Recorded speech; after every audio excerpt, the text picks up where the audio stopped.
తాకట్లో ఉన్న మీ బంగారాన్ని విడిపించి ఆ రోజు ఆన్లైన్ రేటుకి కొంటాం. Sharma gold company. ఏపీలో గురువారం పలు చోట్ల వర్షం కురిసింది. ఉరుములు, మెరుపులతో కూడిన వానలు బీభత్సం సృష్టించాయి. ఉమ్మడి కర్నూలు వ్యాప్తంగా జడివాన కురిసింది. కర్నూలు నగరంతో పాటు పత్తికొండ, కోడుమూరు, డోన్, పాణ్యం, కొలిమిగుండ్ల, పాపిలి తదితర మండలాల్లో ఉరుములు, మెరుపులతో కూడిన వర్షం కురిసింది.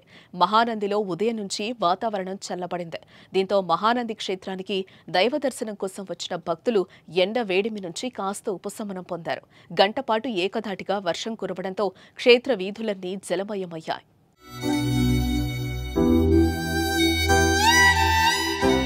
అలాగే ఎం తిమ్మాపురం, బుక్కాపురం, తంబడపల్లి, శ్రీనగరం గ్రామాల్లో ఈదురుగాలులకు పలుచోట్ల అరటి చెట్లు నేలకొరిగాయి. రైతులు ఆరబోసిన పసుపు దిగుబడి తడిసింది.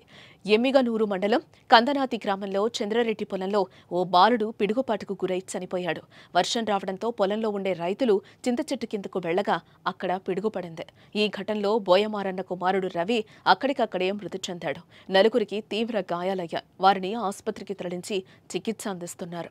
ఎమ్మిగనూరు మండలం కందనాథ్ గ్రామంలో వాళ్ళు పని చేసుకుంటుండగా పొలాల్లోన వాళ్ళు అకాల వర్షం వల్ల ఉరుములు మెరుపులు రావడం వల్ల అక్కడికక్కడ కరెంటు షాక్ వల్ల మెరుపు దారి జరిగి ఒక బాలుడు మృతి చెందడం జరిగింది. మిగతా వాళ్ళకి షాక్ తగలడం జరిగింది. ఇది అందరూ న్యాయం చేయాలని కోరుచున్నాం. కర్నూలు నగరంలో రాత్రి 7 గంటల నుంచి 9 గంటల వరకు కర్నూలు నగరంలో దాదాపు 2 గంటల సేపు వాన దంచికొట్టింది. కరెంటు సరఫరా నిలిపివేయడంతో బళ్ళారి చౌరస్తా పరిధిలోని సంపత్ నగర్, విఠల్ నగర్, ఠాగూర్ నగర్, మురారి నగర్ తదితర కల్లూరు పరిధిలోని కాలనీల ప్రజలు చిమ్మ చీకట్లో ఇబ్బందులు పడ్డారు. కర్నూలు మార్కెట్ యార్డ్లో రాత్రి సమయంలోనే రైతులు కూరగాయలను విక్రయానికి తెస్తూ ఉంటారు. జడివానకు రైతులు తెచ్చిన కూరగాయలు తడిసిపోయాయి.